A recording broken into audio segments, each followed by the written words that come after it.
क्योंजू की फुसफुसाती दीवारें, एक डरावनी कहानी। दोस्तों, आप सबका स्वागत है मेरे चैनल पर।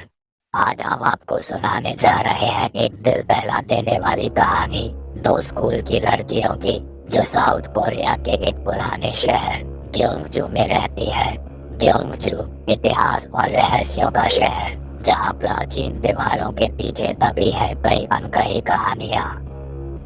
दो लड़कियां मिंजी और जीहाई स्कूल से घर लौट रही हैं। वे हंस रही हैं और कोरियाई में बातें कर रही हैं। मिंजी के हाथ में कुछ किताबें हैं और जीहाई एक छोटी सी गुड़िया पकड़े हुए है। मिंजी, जीहाई, सुना है आज रात फिर से वो आवाज आ रही है स्कूल के पीछे वाले कमरे से।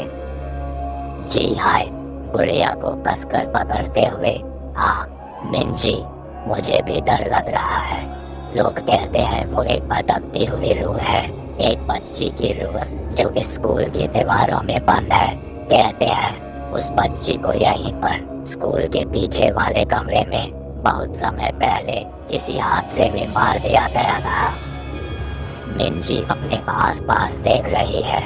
क्योंजू एक ऐसी जगह जहाँ इतिहास और रहस्य हर कोने में छुपे हैं, और इन्हीं रहस्यों में से एक था वो भटकता साया जो स्कूल की दीवारों से आती हुई आवाजों में जिंदा था।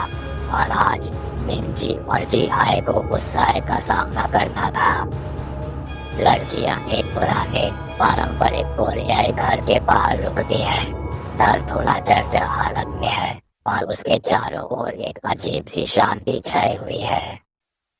मिंजी, ये मेरा घर है, चलो अंदर चलते हैं। दादाजी कहते हैं ये घर भी बहुत पुराना है, शायद 100 साल से भी ज्यादा।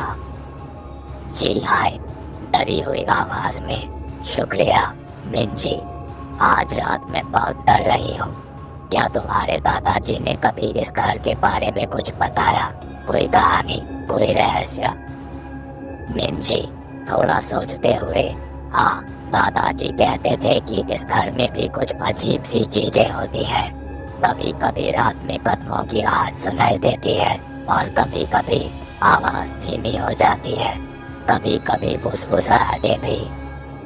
लड़कियां घर में प्रवेश करती हैं। ये डिमली जला हुआ है और इसमें पारंपरिक कोरियाई सजावट है, लेकिन फर्नीचर थोड़ा पुराना और धूल भरा है। एक अजीब सी गंध हवा में तैर रही है। मिंजी और जीहाई दोस्त थी और एक दूसरे का सहारा थी, लेकिन आज रात उनके डर ने उनके रिश्ते को एक नई चुनौती दी। इस पुराने घर की दीवारों में भी शायद कोई राज छुपा था। लड़कियां मिंजी के कमरे में है, पढ़ाई कर रही हैं। कमरे में एक छोटी सी खिड़की है जिससे चांदनी अंदर आ रही है। अचानक उन्हें एक धीमी फुसफुसाहट सुनाई देती है, कोरियाई में एक भूतिया फुसफुसाहट, जैसे कोई धीरे से कुछ कह रहा हो, लेकिन शब्द स्पष्ट नहीं है। जीहाई कांपते हुए पूछा, सुना वो आवाज?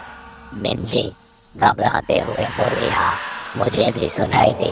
ये दादाजी की फुसफुसाहट जैसी लग रही है। लड़कियां घबराहट से कमरे में चारों ओर देखती है। जीहाई अपनी गुड़िया को सीने से चिपका लेती है। आवाज धीरे धीरे बढ़ रही थी और उनके दिलों की धड़कन भी। वो जानती थी कि वो अकेली नहीं है, कोई और भी है जो उनके साथ इस घर में है। शायद वो बच्ची की रूह जिसके बारे में जीहाई ने स्कूल में सुना था। बत्तियां टिमटिमाती हैं और बुझ जाती हैं। कमरा पूरी तरह अंधेरे में डूब जाता है। एक जोरदार धमाका, जैसे कोई चीज गिर गई हो। हवा तेज हो जाती है और खिड़की के शीशे खड़खड़ाने लगते हैं। जीहाई ने पूछा, मिंजी क्या हो रहा है? मिंजी ने डरी हुई आवाज में कहा, मुझे नहीं पता, चलो दादाजी के कमरे में चलते हैं। लड़कियां अंधेरे में टटोलते हुए कमरे से बाहर निकलती हैं। उन्हें कदमों की आवाज सुनाई दे रही है, जैसे कोई उनके पीछे पीछे चल रहा हो। अंधेरा और डर बढ़ते जा रहे थे। वो साया अब उनके करीब था, उनकी सांसों में, उनके दिलों में। लड़कियां दादाजी के कमरे में पहुंचती है।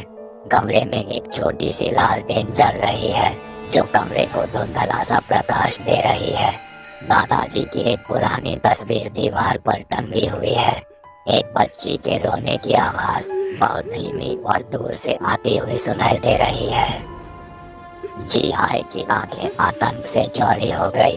उसकी गुड़िया उसके हाथ से छूट जाती है और फर्श पर गिर जाती है। तभी एक दिल दहला देने वाली चीख सुनाई देती है। क्या हुआ उन लड़कियों के साथ? क्या वो उनसे बच पाई या फिर वो भी उस बच्ची की भटकती हुई रूह का हिस्सा बन गई? क्या इस पुराने घर के राज भी उस साए के साथ दफन हो गए? जवाब जानने के लिए देखते रहिए मेरा चैनल। और अगर आपको ये कहानी पसंद है तो लाइक और शेयर करना मत भूलिएगा। धन्यवाद।